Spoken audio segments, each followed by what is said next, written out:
Salut, c'est Richam. Alors ça farte. Donc c'est vachement compliqué la vie maintenant. Cette gauche qui n'aime pas la liberté, ouais, visiblement, ça pose problème en ce moment, quoi. Euh, Moi, je ne sais pas. Je ne sais pas. Donc, je vais faire une petite vidéo. Comme dirait Delavier, je vais faire une petite vidéo. Je suis sur CNews, là. Mais bon, CNews, c'est pas ta mère non plus, hein. Ils ont aussi un programme politique, hein. Ouais, c'est clair que voilà quoi. Faut pas non plus trop te.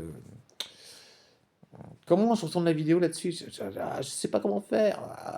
Attends, ce que je vais faire un montage vidéo, t'inquiète. T'inquiète, je suis un enfoiré, je vais faire un montage vidéo.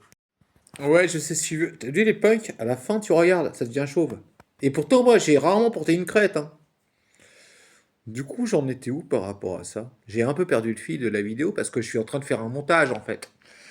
Euh, Là où je veux en venir, c'est que tu as un truc qui s'appelle une pièce d'identité, tu vois. Un truc comme ça, tu vois.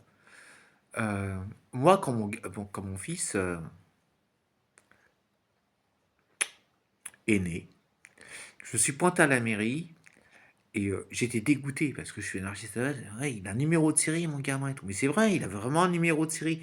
Et la secrétaire de mairie m'a dit, mon fils a un numéro de série et tout. C'est quoi, c'est-à-dire, vous avez appliqué déjà à l'essence. Je suis là, on déconne quoi. Ah, ok.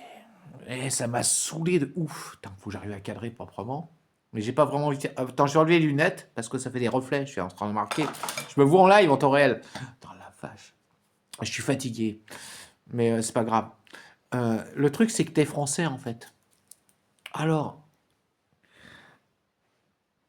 si tu t'appelles Mohamed et que tu es né dans une clinique en France, sache que c'est des infirmières françaises, pas des femmes de ménage, hein,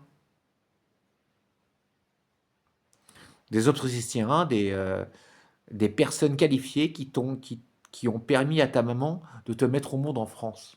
Avec un bonheur exceptionnel. Avec une joie de dire, vas-y, viens, viens, viens, viens. Ok. Et toi, maintenant, tu te balances avec un drapeau algérien en disant, ouais, les Français me détestent, personne ne m'aime. Déjà, sache que les Français se détestent eux-mêmes, en fait, parce qu'ils ont honte d'avoir colonisé. Sauf que moi, je suis né en 71, le 15 août 71, j'ai colonisé personne, j'ai esclavisé, j'ai esclavagisé personne, tu vois, et j'ai pas la rente mémorielle, ok? Les cicatrices, là, c'est des bastons. J'ai pas la rente mémorielle à avoir par rapport à ça. Donc, je te dois rien, en fait, tu vois? Donc, si je me pointe chez toi, je sais pas, moi, comme ça, je vais en banlieue, je vais voir des potes et tout ça, parce que j'ai plein de potes en banlieue, il n'y a pas de souci, quoi. Évidemment, des Algériens, des Maghrébins, des Marocains, des Blacks et tout, on s'en bat les couilles, c'est pas le souci, c'est pas une question de couleur de peau, de race, on s'en fout de ça. Enfin, moi, je m'en fous.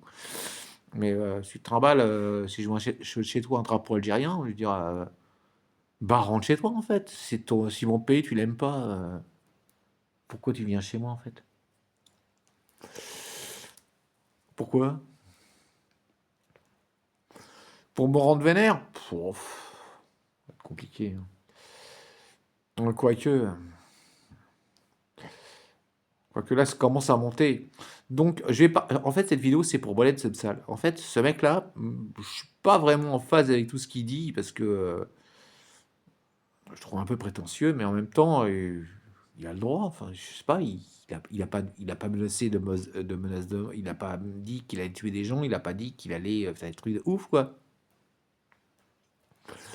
Il a une façon de penser qui lui appartient, il a des dogmes, il a des réactions, il a un travail intellectuel qui lui appartient, il écrit des bouquins. Bon, euh, je sais pas, j'ai pas étudié à fond le personnage, quoi.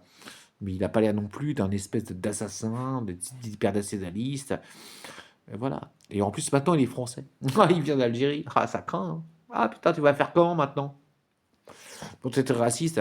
Moi, ce que je veux savoir, en fait, c'est pourquoi la communauté algérienne de France, elle est énorme. Puis, voilà, quoi. Puis, sans déconner, moi, je parle pas de respect, je te parle de. Moi, je parle de l'affectif, en fait. Je suis dans l'affectif par rapport à ça. C'est-à-dire que, ouais, pour moi, il y a des Algériens. Moi, il y a des Algériens qui m'ont appris à bosser dans le bâtiment. Putain, j'ai pas le cadrage qu'il faut, je vise mal. Ouais, je vais pas y arriver. Il y a pas mal d'Algériens avec que j'ai fréquenté et qui sont exceptionnels, de par leur courage, leur force, et puis ce qu'ils dégagent de positif, quoi. Je vais te raconter une histoire. Ça n'a rien à voir avec l'Algérie. Ouais, parce que les Algériens, ils vont prendre cher, là, ils vont croire que je les déteste. Mais j'ai eu un chef d'équipe malien, et à l'époque, j'étais SDF. Putain, c'est con, j'arrive pas à viser la vidéo, donc du coup, ça va pas le faire. En fait, j'ai louché tout le temps le long de la vidéo. Et à l'époque, j'étais SDF. J'ai passé dans une imprimerie, et c'était mon chef d'équipe. J'ai pas fait son blaze. Et il avait 7 femmes, il n'en pouvait plus. Et un jour, il me voit débouler comme ça, épuisé au taf, alors qu'il me connaissait depuis à peine 2 semaines, hein. Et il me fait: «T'as quoi, William?» Et je lui fais: «Bah écoute, ma caisse est en rade dans un fossé». Tu sais ce qu'il a fait, le mec? Un Malien, un Malien. Il m'a chopé par le callback. Il avait une Datsun 5 cylindres. Il a remorqué ma caisse, il m'a ramené à l'usine et il m'a fait bosser. Tu vois?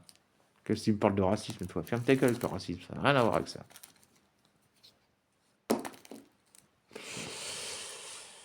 Là où je veux en venir, c'est que maintenant, moi, ce que je voudrais savoir, la question que je me pose et qui me terrifie, hein, qui me remplit d'effroi en fait, c'est pourquoi la communauté algérienne, et je parle depuis ton père, même ton grand-père d'ailleurs, qui bossait, moi j'avais 71, pourquoi elle réagit pas par rapport à ça, quoi? C'est un gars de chez vous qui a vécu en France, qui a écrit en France, qui vit en Algérie quand même et qui a, ouais, Macron a encore fait n'importe quoi, genre les Algériens, vous avez trop souffert, on est tous des assassins, les Français sont des méchants, les Algériens c'est les gentils, et ainsi de suite. Après, bref, encore un truc mémorial à 2 balles pour se faire mousser, hein, pour avoir du gaz gratos en fait, hein. Moi, ce que je voulais savoir, c'est que je vais donner un autre exemple. Quand j'étais à l'hôpital, je devais avoir 18 ans. Et là, je peux le dire, il s'appelle Mohamed parce qu'il doit être mort maintenant. Paix à son âme, Mohamed. Il vivait à Blida en Algérie. Mais Mohamed, euh, il s'est fait opérer en France. Je sais pas comment il s'est démerdé, mais à l'époque, il y avait des accords collatéraux. Il pouvait se faire opérer en France et tout ça. C'était horrible ce qu'il vivait. Il avait un cerceau au-dessus de la tête, tu vois, avec des pointes plantées dans la tête. Il avait une scoliose d'une syphose dorsale. Moi, je me suis fait opérer d'une syphose dorsale. Et il m'a dit, William, si tu veux, je te renverrai des figues fraîches. Mais il a pas eu le temps, hein, il est mort avant. Et, euh, et il m'a raconté ce que c'était que le nationalisme algérien, hein, des flics à tous les étages, et comment est-ce qu'on te surveille. En Algérie, vous n'êtes pas hyper libre non plus, hein. Pire que ça encore. Et puis, il faut pas oublier aussi la période ultra-islamiste, où les élections étaient truquées. Parce que du jour au lendemain, vous étiez tous devenus musulmans. On ne sait pas trop pourquoi d'ailleurs. Parce que là-bas, l'Algérie, c'est pas un pays ultra musulman. Et puis, comment vous avez traité. Il s'est passé plein de trucs un peu dégueulasses chez vous, quoi. Il serait peut-être temps que vous fassiez le ménage, hein. Alors, les Français sont pas parfaits, hein. Loin de là. Mais moi, je suis pour rien. Et presque, allez, 50 ans, 60 ans plus tard, on se retrouve encore avec les mêmes merdes. Alors qu'en fait, on est, je sais pas moi. Quand je vois un Algérien, j'ai pas envie de lui dire, t'es mon ennemi, quoi. Je papote avec lui, ça va, quoi. Après, quand il me dit, ouais, mais faut que ma femme elle porte le voile et ainsi de suite, là, on va pas être copains. Bah, rentre chez toi, quoi. C'est tout. Vis avec ton mode de pensée, ton délire par rapport à ça, quoi. En fait, finalement, on va regarder comme ça cette vidéo parce qu'elle est intéressante, parce qu'en fait, je parle en façade déposée, tu vois. Et moi, je repose la question. Pourquoi est-ce que la diaspora algérienne qui vit en France ne réagit pas de façon ultra virulente pour faire que Mohamed Sansal soit libéré des geôles nationalistes du gouvernement algérien corrompu, qui vient se faire opérer en France gratos et qui profite des subsides de la France, d'un pays de lâches. Là-dessus, je suis assez d'accord, où Macron dit que la colonisation française a été, comment dirais-je, un crime contre l'humanité. Faut se calmer là. Alors oui, hein, il y a des atrocités, il y a de la torture, mais dans les deux camps. Et en plus, on va pas faire c'était monstrueux, quoi. Mais ce qui va se passer, c'est qu'à un moment donné, pas des mecs comme moi, parce que moi, de toute façon, tu risques rien, regarde, c'est bon. Qui va se passer, c'est qu'à un moment donné, ça va dégénérer tout ça, quoi. Et j'ai pas envie. Donc voilà, quoi. Je sais pas, démerdez-vous. Démerdez-vous, c'est comme vous voulez. J'arrête la vidéo là parce qu'elle est un peu bizarre. En même temps, elle est pleine de contradictions. Et c'est ça qui est intéressant, c'est qu'en fait, je suis un peu perdu et ça me met très mal à l'aise. J'ai connu des Algériens vraiment, laisse tomber, genre, leur marcher sur la gueule, ça me pose aucun problème. Mais j'en ai connu beaucoup avec qui j'ai travaillé, qui m'ont appris énormément de choses, qui m'ont prouvé leur courage, qui m'ont donné envie d'avancer. Et c'est à eux que je pense. C'est avec ces Algériens que j'ai envie d'avancer, que je leur dis, les gars, lâchez pas l'affaire. Mais bougez-vous le cul, parce que si vous continuez à fermer vos gueules, parce que j'imagine que vous avez de la famille là-bas, sur place, dans le bled, et ainsi de suite, ça va dégénérer. Et ce sera pas moi qui vais déclencher l'étincelle, hein. Elle va se déclencher toute seule. Et j'ai pas envie, quoi. J'ai pas envie. J'ai envie de manger des filles fraîches. Tu vois, j'ai envie qu'on se tape un couscous ensemble, et puis voilà, on kiffe, quoi, qu'on soit bien. C'est mon côté babo, ça. En attendant,